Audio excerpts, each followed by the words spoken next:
Buenas tardes y muchas gracias a quienes nos acompañan en este panel, uno de los que creo que muchos esperamos en este foro, de los más esperados en este foro.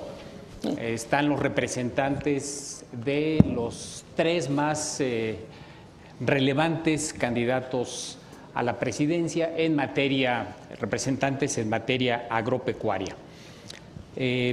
Procederemos por orden alfabético, así que primero tendremos una breve visión de cómo cada uno de ellos ve su perspectiva del campo mexicano.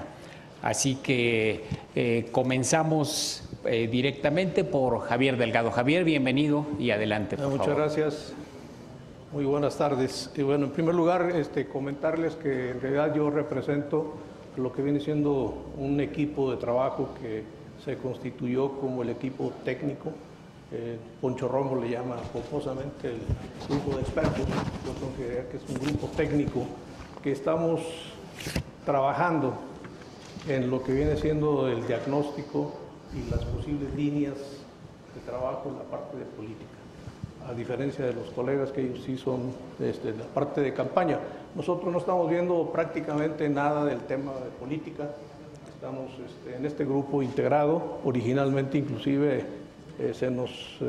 comentamos que no necesariamente coincide con lo que el candidato está declarando públicamente. Concretamente, esta mañana se habló del precio de garantía.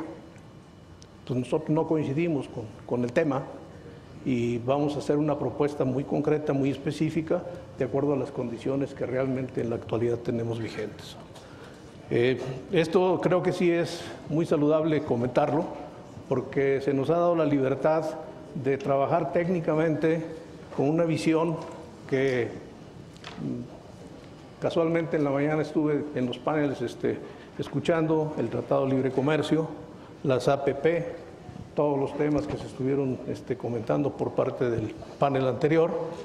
Y para mí es una coincidencia casi, no digo del 100%, pero del 95% de lo que nosotros en el grupo técnico estuvimos viendo. Entonces hay una enorme coincidencia en todos los temas que se estuvieron viendo. De hecho, lo que traigo es un poquito el punto de partida precisamente de los temas que ya hemos concluido y algunos de los objetivos estratégicos que traemos en forma general. No quiere esto decir que sean precisamente presentados con prelación o prioridad, sino en términos generales. Los primeros puntos de partida que tenemos es algo que ya se mencionó hace unos minutos, que es la necesidad de una revisión de la parte institucional y de sus actividades. O sea, la parte estructural consideramos que es muy importante revisarla y desde luego un tema central es hacer un fortalecimiento institucional para hacer un modelo sólido, independiente de las individualidades. Yo pienso que un tema, y lo hemos comentado ya en el grupo, que no es consistente en general en la parte operativa, es lo que también ya se mencionó, que no se hace con una visión de largo plazo, sino que está trabajando en muchas ocasiones en el corto plazo. Mi experiencia, y yo aquí tengo el gusto de conocer y que me conozcan muchas de las gentes presentes, pues me ha tocado ver en diferentes administraciones que cambian de secretario, de subsecretario y de diferentes cabezas en la parte, digamos, operativa, y cada uno de ellos quiere redescubrir los sistemas operativos y los programas. Y esto lo hacen, pues en términos generales y en promedio, lo que yo he visto, cada 2 años o cada 3 años. Entonces esto definitivamente no queremos que se dé en el sector y lo que queremos es hacer una institucionalización para que se tenga continuidad en los programas, independientemente de las personas que estén trabajando en ellos. Hacer un puntual uso y aplicación de las funciones y objetivos. O sea, es otro tema central. Tenemos programas perfectamente definidos cuál es el propósito y el objetivo de su aplicación y en la vida real, en la práctica, si hacemos análisis, y acaba de pasar una auditoría superior de la Federación en que presentan todos los resultados, no se está cumpliendo puntualmente o no se está midiendo lo que se supone que es el objetivo que debiera cubrir. no voy muy lejos, el día de ayer precisamente salió el comentario de que en términos generales Acerca pues ha apoyado durante muchos años a los productores, y la Auditoría Superior de la Federación establece que no está realmente midiéndose si están logrando o no el desarrollo. Y aquí la cantidad de recursos que se dedica precisamente para la parte de ahora Procampo, antes Proagro, o al revés, antes Procampo y ahora Proagro, resulta que no se tiene medido realmente ni cuantificado, bueno, qué hemos hecho con esto y hasta qué punto ha contribuido al desarrollo. Entonces, esos son temas que precisamente hemos concluido que es muy importante que se cumpla y puntualmente se cumpla con ellos. Tenemos todos establecido en el grupo que hay un reconocimiento de logros y del desarrollo rural actual. O sea, no vamos a partir de algo que no existe. Vamos a partir de reconocer la realidad que se tiene actualmente en las diferentes entidades y en la parte de desarrollo de cada uno de los sectores que tenemos de productores. Para ello hemos definido 3 niveles de productores: los productores que generalmente llaman de autosuficiencia, que nosotros llamamos agricultura familiar, que no va necesariamente al mercado. Está la agricultura familiar, que sí tiene, digamos, contacto con el mercado, y la agricultura comercial. Entonces, en los niveles comerciales, más o menos, pensamos que hay alrededor de un 18% de los productores con un nivel de desarrollo totalmente de competitividad a nivel internacional, mientras que el productor en el nivel medio pues requiere una serie de programas y objetivos muy concretos para que pueda desarrollarse adecuadamente. Y precisamente eso hace que tengamos una visión de dar un apoyo preferente al productor que está dentro de la economía social, considerando y definiendo la economía social como a esa economía que tiene un potencial para desarrollarse dentro de precisamente los sistemas económicos nacionales. Y desde luego un principio básico es honestidad y cuidar la seguridad. Hace un rato se hablaba precisamente que uno de los temas, y lo planteaba Bosco, es la seguridad que se requiere para el campo. Pero no es una seguridad física, es una seguridad empresarial y es una seguridad en general del medio ambiente y del entorno para poder trabajar libremente y dedicarse a ello. En el Foro Económico Mundial recientemente se habló precisamente de que ya estamos prácticamente en la 4ª revolución industrial, en donde lo que realmente está viéndose es una evolución, es una visión realmente en la que viene el conocimiento como primera premisa, y que lo que importa no es precisamente hablar de la derecha, de la izquierda, del comunismo, del capitalismo, sino en general lo que se tiene que ver es el aplicar el conocimiento para el bienestar individual. Y este es un tema que nosotros tenemos que tener presente, del utilizar precisamente las nuevas tecnologías para poder hacer un diagnóstico adecuado de toda la parte operativa del campo. Pues este es como el punto de partida, y de ahí sacamos 10 puntos estratégicos que están fundamentados prácticamente en todo lo que ustedes esta mañana estuvieron comentando, discutiendo y concluyendo. Voy a leerlos para ir más rápido en esto. El primer punto que tenemos es precisamente el tema de reformar el marco institucional público de la agricultura para el apoyo efectivo de toda la consecución y objetivos que se buscan en los programas. Hay un tema de normatividad que también salió esta mañana, que es importante precisamente meterlo en este marco institucional. O sea, necesitamos tener normas perfectamente definidas para toda la parte productiva del campo. Establecer una política integral para el campo, incluyente, democrático, participativo, con equidad de género. El tercer punto es incrementar la contribución de la agricultura nacional a la seguridad alimentaria de todas las personas. Mejorar la capacidad del sector agropecuario para adaptarse al cambio climático. Hace un rato también se tocaba el tema precisamente de la sustentabilidad y el manejo adecuado de todas las energías limpias, y es un tema que va a ser central definitivamente. Yo pienso que ya prácticamente la agricultura del petróleo está llegando a un punto en el que había que pensar en los cambios de utilización de energía eólica, la parte solar, y empezar a utilizarlos más intensivamente. Promover la integración de los productores rurales a las cadenas de valor. Esto pues en las asociaciones público-privadas hay unas experiencias buenísimas que se presentaron esta mañana y que nosotros también las hemos vivido, y que yo creo que es simplemente el meterlo como una política de desarrollo y echar a andar precisamente el mecanismo. O sea, masificar esas buenas experiencias es un tema central. Fomentar el arraigo de los jóvenes al campo. ¿Cómo lo vamos a fomentar? Bueno, en primer lugar es un tema de retos, de ingresos y de educación. La educación tiene que ser diferente a lo que se está haciendo. También es muy importante educar a todos los productores, incorporándolos a nuevos sistemas productivos bajo sistemas teórico-prácticos.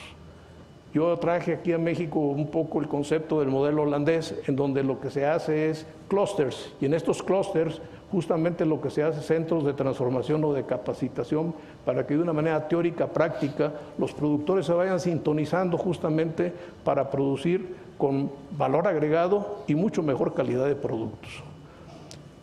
Contribuir a que las familias superen las condiciones de pobreza y marginación es un concepto que sí se ha marcado pues como parte de la política general que trae el candidato en este caso, ¿no? Y transitar de un enfoque tradicional centrado en el volumen de producción a una visión moderna con preponderancia en productos de mayor valor. Eso también en la mañana ya lo estuvieron comentando como un tema central para poder desarrollar. Potenciar la contribución de la agricultura, la ganadería, la pesca y digamos todas las partes de las actividades productivas primarias, pues para beneficio del medio rural e impulsar el conocimiento y el crecimiento sostenido del campo. Esto es una declaración de principio. En realidad nosotros cuando hablamos de agricultura lo definimos también de entrada, es hablar no solamente de la producción primaria, sino es de la integración en toda la cadena de valor hasta llegar al consumidor final. Y finalmente, mejorar los incrementos de productividad, como digo, no es porque lo menciona el último el menos importante, tal vez sea el más importante.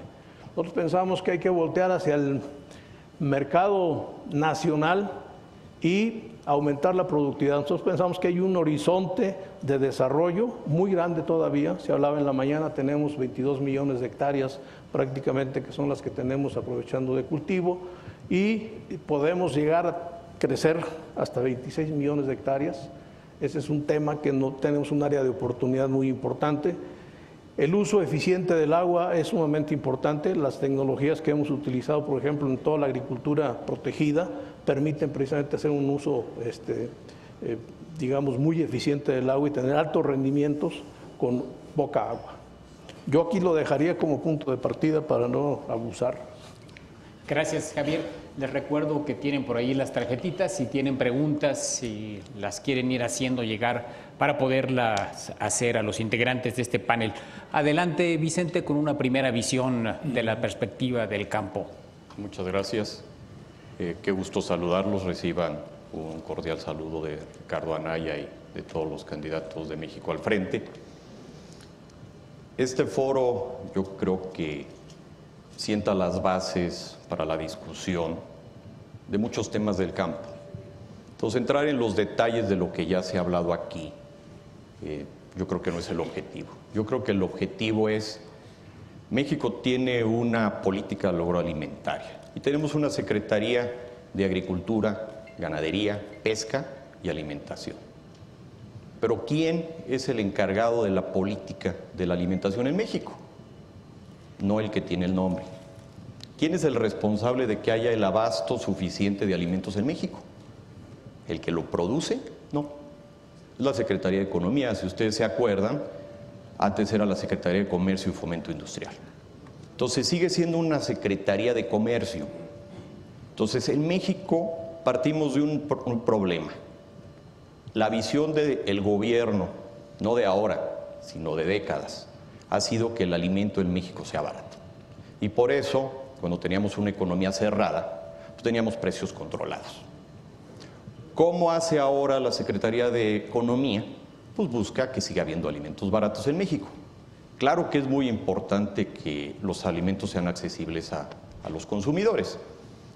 Y entonces entramos en un círculo, diría yo hasta perverso, de la pobreza, donde en México para comprar un litro de leche, un trabajador de un buen ingreso, digamos de unos 3 a 4 salarios mínimos, necesita trabajar 40 minutos al día.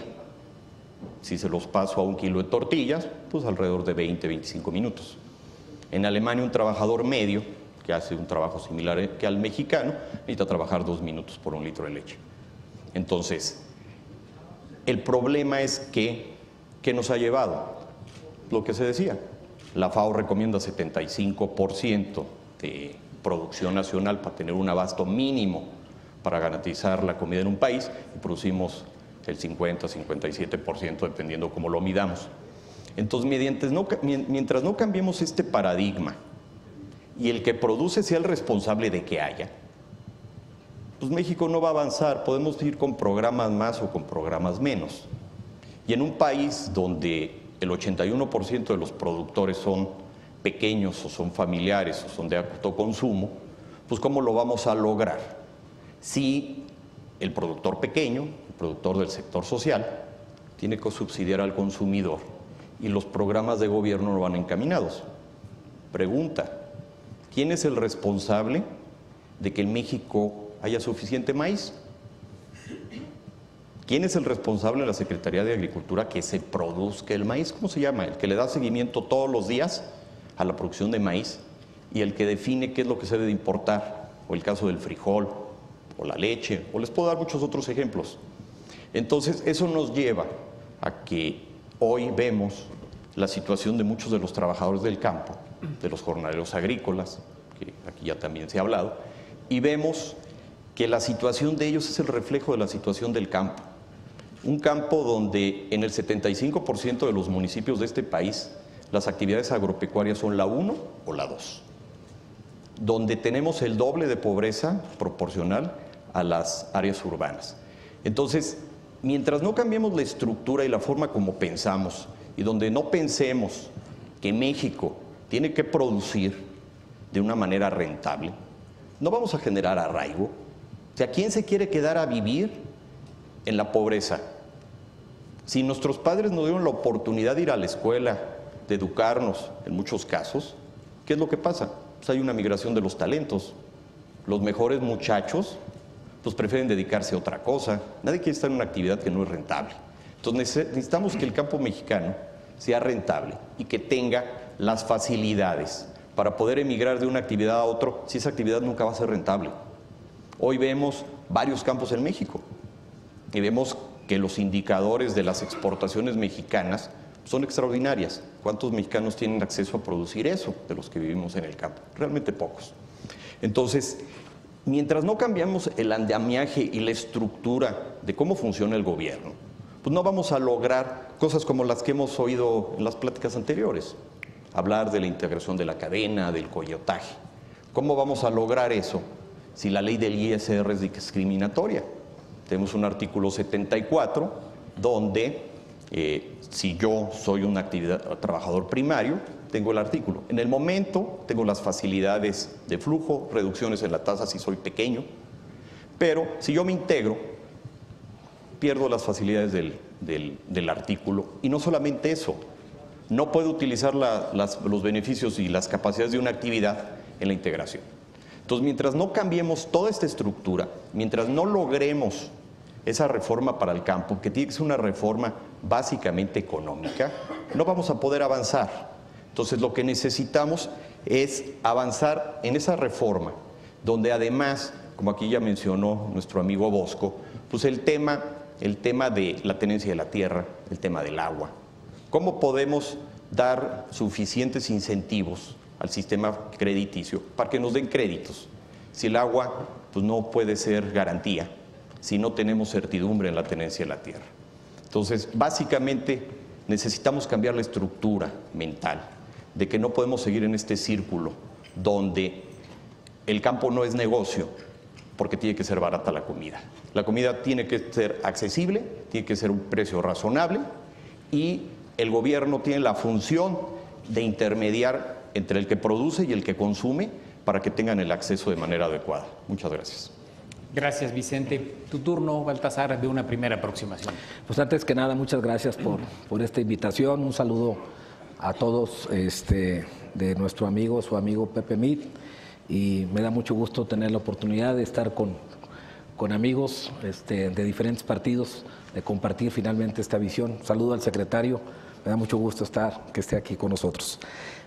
A ver, Yo quisiera, en muchas cosas de las que se ha comentado aquí, coincido con mis compañeros, pero también he escuchado lo que se ha manifestado durante todo este tiempo, durante aquí en el foro, y a mí me gustaría contribuir, verlo de una manera distinta. A ver, ¿cuál es la perspectiva del campo? Pues es muy positiva. O sea, el campo finalmente ha venido creciendo, es un campo que finalmente trae un dinamismo en donde genera una economía de 90,000 millones de dólares, donde de esos 90, 30,000 millones de dólares se exportan, donde sí tiene muchos retos, tiene desequilibrios, tiene la mitad de las familias que están en pobreza extrema viven en el campo, tenemos el 23% de la población que habita en el campo, pero yo siento que el campo ha venido evolucionando y creo que hay que reconocer que el trabajo que han hecho tanto en las diferentes instancias como el Consejo Nacional Agropecuario, otras, los productores, organizaciones, el sector social, conforme ha ido pasando el tiempo, hemos tenido resultados positivos. Claro, no podemos dejar de entender que hay rezagos, que hay complicaciones en la comercialización, en la generación inclusive de los empleos donde los requerimos, pero en el fondo vemos que hay una gran oportunidad para los próximos años. Ya lo decía Bosco, con tratado, sin tratado, hay las bases que están creadas para poder finalmente despegar, como lo ha dicho José Antonio Meade, como una gran potencia. Yo quiero decirte que de lo que se ha mencionado aquí, efectivamente se tiene que diferenciar cómo se produce en México. En México hay políticas públicas que van destinados para pequeños agricultores, hay políticas públicas que van destinados para los que producen en demasía y que participan en los círculos comerciales, y hay reglas claras, se tienen que ir adecuando, y es cierto y coincido, tenemos que ir haciendo reglas de operación, tenemos que hacer políticas públicas de mediano y largo plazo.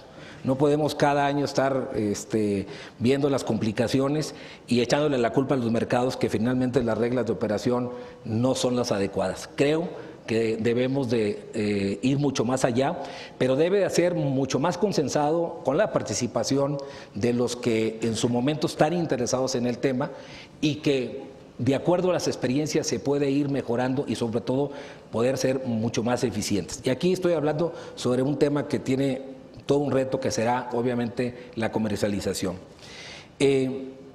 Quisiera comentarles que la estructura que finalmente tenemos es una estructura en donde finalmente tiene una composición muy sólida, tenemos un crecimiento muy por encima, inclusive, bueno, no muy por encima, pero hemos crecido más que el PIB nacional, y eso habla que se está haciendo finalmente un dinamismo y que está teniendo éxito en los diferentes mercados. Ahora, las perspectivas es las demandas. Si ahora finalmente estamos en más de 170 países, es gracias al esfuerzo de lo que han hecho las instituciones. Pero lo importante es venderles a todos y venderles cada vez más, encontrar finalmente los mercados y hacer que los productores finalmente mexicanos, que no solo son unos cuantos sean los que tengan el éxito en las exportaciones. Aquí coincido, buscar la manera de incorporar a más productores para que se vayan formando, y lo vemos por ejemplo en Sinaloa, cada vez se van reincorporando más tierras y que en su momento están sembrando tomate que antes sembraban maíz, y lo ves directamente cuando vas llegando y los visitas, ¿no? Cada vez ves más agricultura protegida, y eso quiere decir que viene bien las propuestas, vienen bien los resultados, y que creo que puede dar una visión de hacia dónde tenemos que ir. Que hay muchos retos que se tienen que plantear en materia de financiamiento, que debemos de masificar finalmente el financiamiento hasta los más pequeños que puedan ser aptos de crédito. Eso es un gran reto que se requiere para los próximos años. Sobre todo en aquellas generaciones que se han dado a través de la composición de financieras, que después se convierten en los prestamistas directamente, los productores, a tasas muy altas. Creo que es un tema que se debe regular y debemos de ponerle mucha atención también para poder ser mucho más eficientes, más productivos y sobre todo que poder estar pensando en los ingresos de los pequeños productores. Sí hay productores de diferentes tamaños, lo importante y el sentido de lo que quiere nuestro candidato es que a todos les vaya bien y para eso tenemos que hacer trajes a la medida para que sean políticas públicas bien orientadas a todos los productores de México. Gracias, Baltasar. Permítanme ahora hacer algunas preguntas específicas. Voy a entremezclar algunas de la audiencia que ya me hicieron llegar. Don Carlos Blacayera Ayala, de la Unión Nacional de Cañeros, les pregunta a los tres cuál es su opinión respecto al ISR en el campo. ¿Se requiere alguna modificación o algún ajuste para darle promoción al campo usando este instrumento fiscal? Javier. Bueno, yo creo que el impuesto sobre la renta debería ser igual a cualquier otro de los impuestos. En realidad, la contribución más bien debe ser en función directa a lo que viene precisamente a ser gravable. Ahora bien, el tema yo lo pondría de otra manera. O sea, el tema es más bien relacionado a que precisamente el campo en todos los niveles pueda ser rentable para poder llegar a pagar esos impuestos. Y aquí ya es un tema diferente.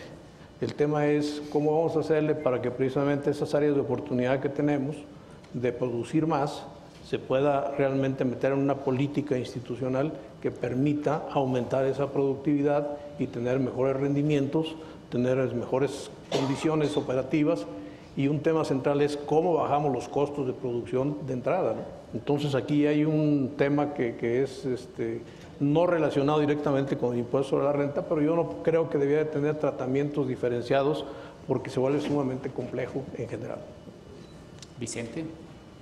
Bueno, yo creo que la política fiscal es precisamente no solamente para recaudar y luego de ahí redistribuir, es para incentivar las actividades. Las actividades agropecuarias tienen un régimen adecuado el día de hoy en el sistema de flujo, que es muy importante, y yo creo que la mejor explicación es la explicación de motivos por qué en Estados Unidos hay un régimen diferenciado para el campo. Y pues básicamente dice que pues porque el campo se rige bajo los designios de Dios. ¿Qué es esto? Es el clima. El campo no se rige como las demás actividades. Además, como es una actividad donde trabajamos con seres vivos, pues necesita un régimen que se adecue a ello. El tema de la tasa, pues es política fiscal.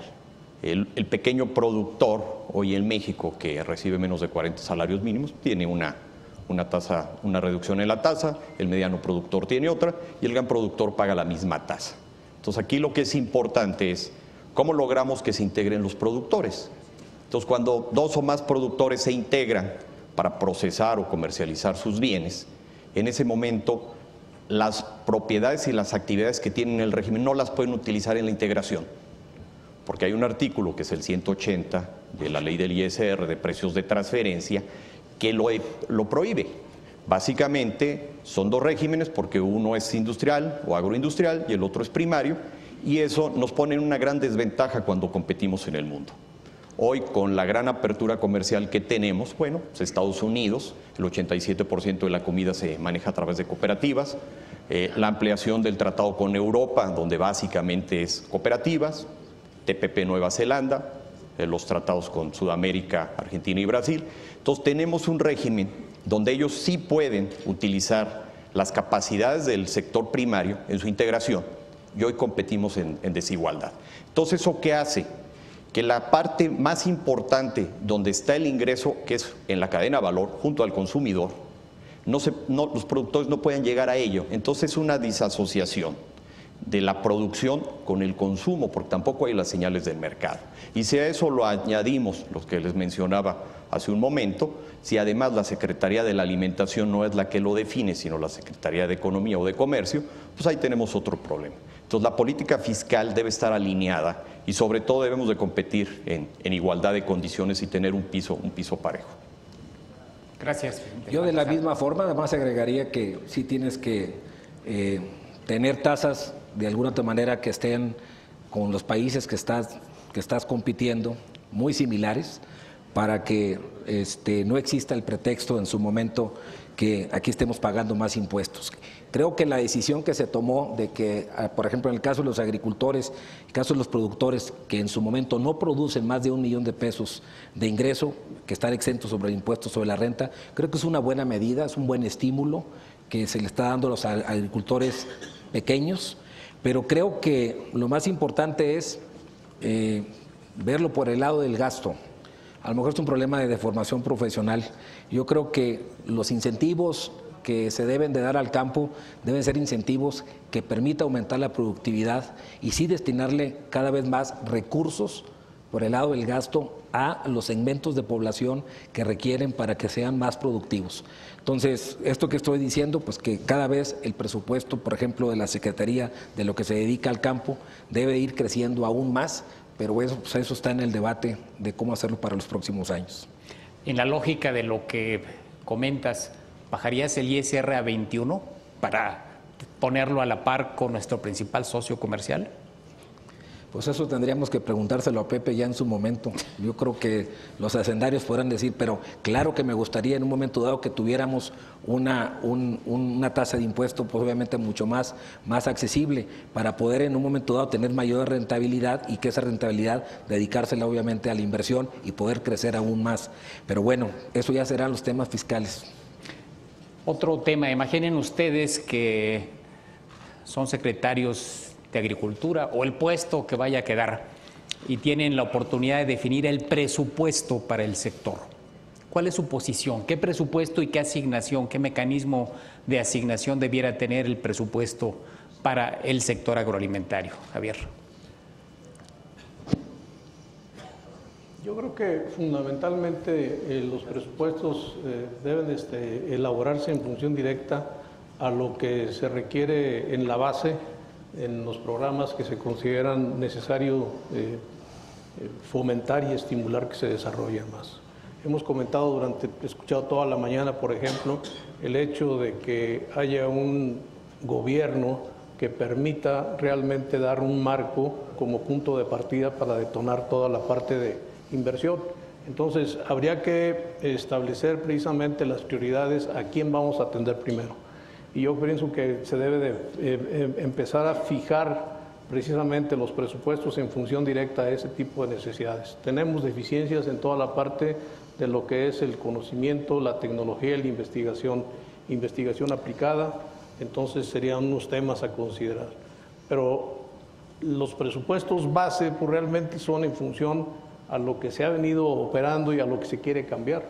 Entonces, yo creo que la referencia previa es muy importante en cuanto a una valoración de sus resultados en las aplicaciones y hacia dónde queremos ir orientándolos, ¿no? Cualquier cantidad de dinero que se establezca va a ser insuficiente. Ya se mencionaba hace unos minutos que si se quería llegar a subsidiar, por ejemplo, los precios de algunos productos, simplemente no iba a alcanzar, ¿no? Entonces, yo creo que sí hay que fijar en primer lugar las prioridades de lo que queremos como gobierno fomentar que se desarrolle y darle la atención con recursos a esas prioridades, ¿no? Y definitivamente hay temas que, por ejemplo, ya están trabajando por sí solos, como toda la parte de la agricultura comercial. Entonces, esa en realidad no debía de ser siendo subsidiada innecesariamente, ¿no? Tendría que estarse canalizando realmente los recursos a las áreas en donde tienen mayores necesidades de desarrollo y de capacitación con buenos resultados, porque también es un tema, ¿no? O sea, no tiene ningún sentido estar metiéndole un recurso en donde no se está midiendo ni el impacto ni los buenos resultados. Vicente, ¿pedirías más presupuesto? Siempre hay que pedir más presupuesto, porque el que poco pide, poco merece. Yo creo que el tema del presupuesto y de la definición de política pública, yo volvería a hacer referencia a algunos de los temas que se han mencionado en este foro. Se habla de presupuestos multianuales. Legalmente, por el tema de ley de ingresos y demás, pues no hay presupuestos multianuales. Pero lo que sí puede haber sin ningún problema son programas multianuales, donde estos programas den certidumbre en hacia dónde va el rumbo de la política de producción de alimentos en México. Entonces, El presupuesto, ¿cómo se debe de distribuir? Pues precisamente con un programa multianual o varios programas multianuales, para no andar dando, como dirían por ahí, palos de ciego, ¿no? Un año hago una cosa, otro año le doy prioridad a otra, y de esta manera que haya certidumbre. Definitivamente, dentro del presupuesto se debe favorecer la generación de bienes públicos sobre la generación de bienes privados. ¿Esto qué es? Pues la infraestructura necesaria para producir. Hoy que estamos compitiendo contra California, por ejemplo, pues en California prácticamente todas las granjas están pavimentadas hasta la puerta. Y aquí en México, cuando nos llueve en el sureste, pues no podemos sacar lo que producimos. Y si lo podemos sacar, pues tiene que ser en vehículos muy pequeños con un gran costo. Entonces, esos bienes públicos que no se han generado en México, pues es parte de lo que hay que hacer. Hoy vamos a tener la oportunidad, bueno, de tener 6 años en donde vamos a poder no redefinir el país, pero sí generar una política de mediano plazo, que son estos 6 años, para que se le dé certidumbre al productor y las actividades más rentables y las prioritarias para el país, pues sean las que sean beneficiadas con este presupuesto. Yo creo que el presupuesto debe crecer en función, obviamente, de una mejor recaudación, pero debe ser, debe tener una visión por indicadores. Si tú estás generando, y voy a poner un ejemplo, si tú estás generando 90,000 millones de dólares, que eso va a ser el valor de, y traes un presupuesto de 3,500 millones de dólares para entrarle a todo el sector agroalimentario, tienes que ver exactamente dónde lo estás aplicando, cómo lo estás aplicando, y obviamente, pues, como aquí se comentó en un principio, pues ya no puedes estar hablando de subsidios. Los subsidios en una época, cuando se aplicaban, cuando recordaban ustedes que habían los precios de garantía, pues eran cuestiones que en su momento era dinero que se utilizaba y era mal aplicado y al último no teníamos los resultados. Ustedes recordarán cuando estaba con Azupo, que compraba todos los granos y que obviamente eran todos los productores y un comprador. Pues yo les quiero decir una cosa, lo importante es si en su momento por una causa tú tendrías que dar un subsidio, tendría que ser estrictamente a los más desprotegidos, pero con 3 características: que fuera un subsidio selectivo, que fuera transparente y temporal. No hacer un mecanismo que año con año sea obligatorio de estar en el año. Tienes que buscar la manera de romper, de dar subsidios, pero sí dar la oportunidad de convertirlos en incentivos. Lo que tú tienes que hacer es destinar cada vez más recursos del campo, que sean incentivos y que en su momento esos incentivos lleguen para elevar la productividad, para ayudar finalmente a los diferentes extractos que tienes de productores y obviamente darles por su monto más los recursos a los que son más, pero eso no implica que no puedas dar incentivos, y me voy a referir a un tema que se tocó ahorita que tiene que ver con la comercialización. No se subsidia la comercialización en este país, eso es falso. Se incentiva a que haya ordenamientos de mercado y haya desplazamiento de cosechas de lo que se produce de los productores. El hecho de que haya incentivos para compras de coberturas en su momento, como fueron de los compradores y de los productores, eso habla para que en el fondo lo que se busca es que haya certidumbre, seguridad y confianza de los que participan en el mercado. Son precios internacionales que no podemos olvidar, que te marcan en tus productos, y que traerlos de fuera, cuando hay escasez o hay necesidad de traerlos, como es el caso del maíz amarillo, tienes que mantener un precio, que el precio finalmente le tienes que incluir lo que cuesta traerlo de Iowa. Si te cuesta traerlo de Iowa a mitad de puente y de mitad de puente a una zona de consumo, ese es el precio al que se debe de consumir en el país. Y si los productores finalmente entran al mercado a participar y hacen contratos, deben de estar protegidos por si en su momento sube el mercado, sube el precio a nivel internacional, puedan tener beneficios que están en bolsa y que no tengan en un momento dado que el gobierno tenga que pagarlos. Y por el contrario, el que compra, si en su momento se le cae el precio, esté protegido en bolsa y que tenga la oportunidad de pagarle a lo que firmó el contrato con los productores. Si eso en su momento a través de Acerca se paga un recurso, créanme, sale mucho más barato hacerlo ordenando el mercado, que exista finalmente disparidad de precios y sobre todo que exista una gran desigualdad, sobre todo porque hay que entender que estamos en un mercado que es oligopsónico. Son muy pocos compradores, pero son 250,000 productores que participan en estas actividades. Entonces, lo que hay que hacer ahí es que los recursos que se destinen, no para subsidiar, pero para incentivar la comercialización, que estén en tiempo y forma, que estén presupuestados y no de acuerdo a un calendario. Aquí voy a hacer una crítica constructiva a un calendario que finalmente marca Hacienda, sino que sea un calendario a que la necesidad que tenga la Secretaría de entrar y salir al mercado para proteger esta cosecha, que estamos hablando alrededor de 20 millones de toneladas, pueda en su momento hacerlo con mucha flexibilidad y con transparencia y sobre todo con prontitud para poder actuar en el momento que finalmente se tienen que abrir, en este caso, las ventanillas para hacer la compra entre los industriales y los productores. Gracias, Baltasar. La audiencia nos pide algunos posicionamientos respecto a temas controversiales. Les pediría brevedad para aprovechar el poco tiempo que nos queda. Transgénicos, uso de transgénicos. Javier. Yo creo que la política en México está perfectamente definida del no uso de transgénicos, directamente, no sembrar transgénicos, ¿no? Y creo que debemos ser consistentes en todo caso en esa política, ¿no? Yo, por ejemplo, he visto que en Europa definitivamente el tema ni se toca. Varias veces estuvimos en la Universidad de Wageningen y justamente me decían, mira, ese tema ni lo tocamos.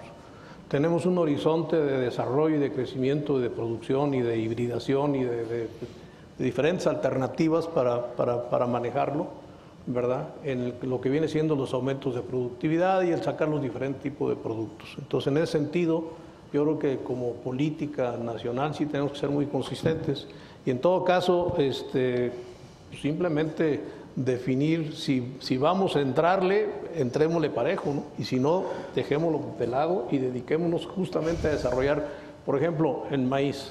En maíz tenemos una gran cantidad de maíces criollos que simplemente con la pura selección podemos lograr sacar maíces que son de alta productividad y que pueden ser desarrollados más fuertemente sin necesidad de entrar a temas transgénicos y que le podamos dar un valor agregado diferente, ¿no?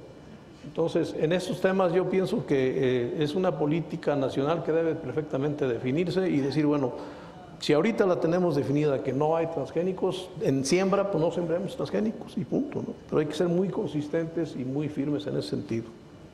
Vicente. Bueno, yo creo que es un tema complejo, es un tema de competitividad. Hoy aquí hemos oído 15 millones de toneladas de granos transgénicos que se importan todos los años.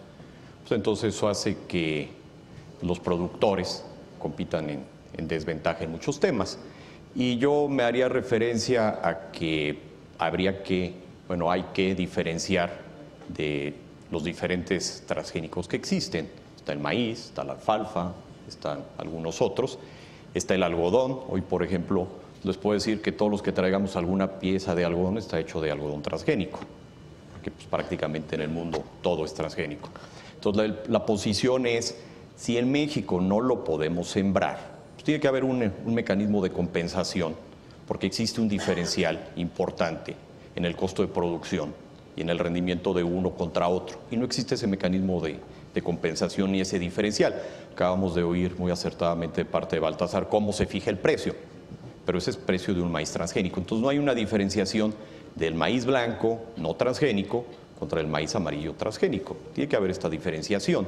Y los productores que utilizan otros insumos transgénicos pues están en desventaja porque la apertura que tenemos, pues el productor pecuario hoy no puede utilizar alfalfa transgénica en México contra los productos, los cárnicos o los lácteos que sí vienen con esto, generándoles ellos un menor costo y una competencia donde el piso no es parejo. Entonces tiene que haber mecanismo de compensación y esto es un tema que pues, sigue dando para mucho, es un tema muy complejo que habría que seguir analizando.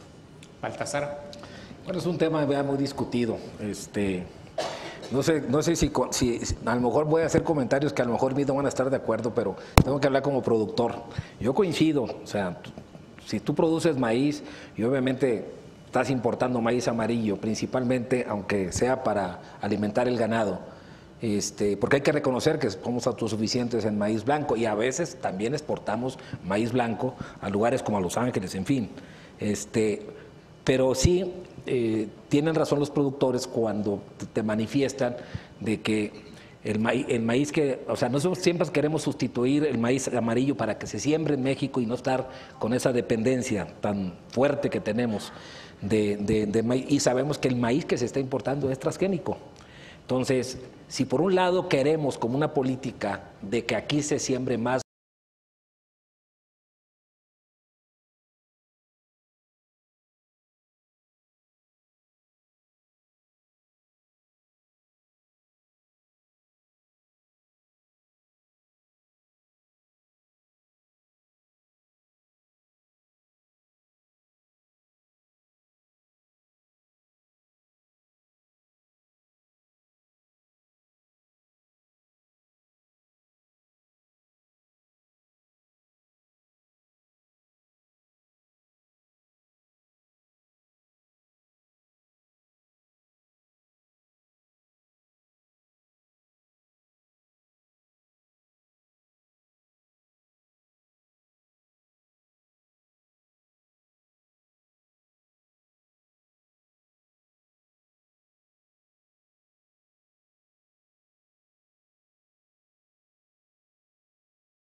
Los problemas de seguridad nacional, seguridad pública y hasta de seguridad personal, todos los domingos a las 8:30 de la noche, los lunes a las 10 de la noche, aquí por el Financiero Bloomberg. Los espero.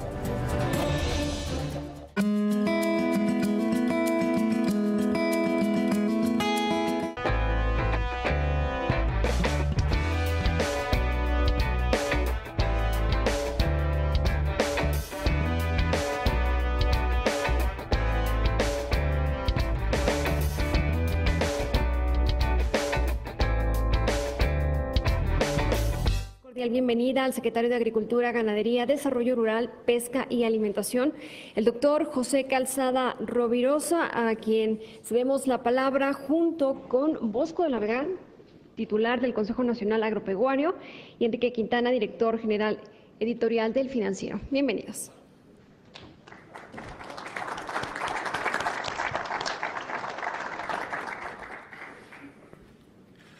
Bueno, pues muchas gracias, buenas tardes tengan todas ustedes. Nos da mucho gusto volver a estar aquí con ustedes en el Financiero. Agradecer mucho a mi amigo Enrique Quintana por esta atenta invitación, también la presencia de Bosco de la Vega.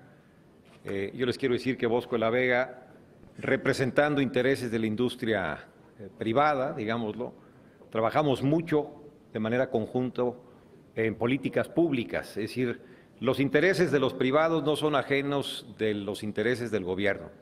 Les va bien a ellos, les va bien a México. Y con todo ello, habiendo señalado, yo les quiero decir que me pareció muy interesante escuchar los planteamientos de los partidos políticos o de los representantes de los partidos políticos. Toda política pública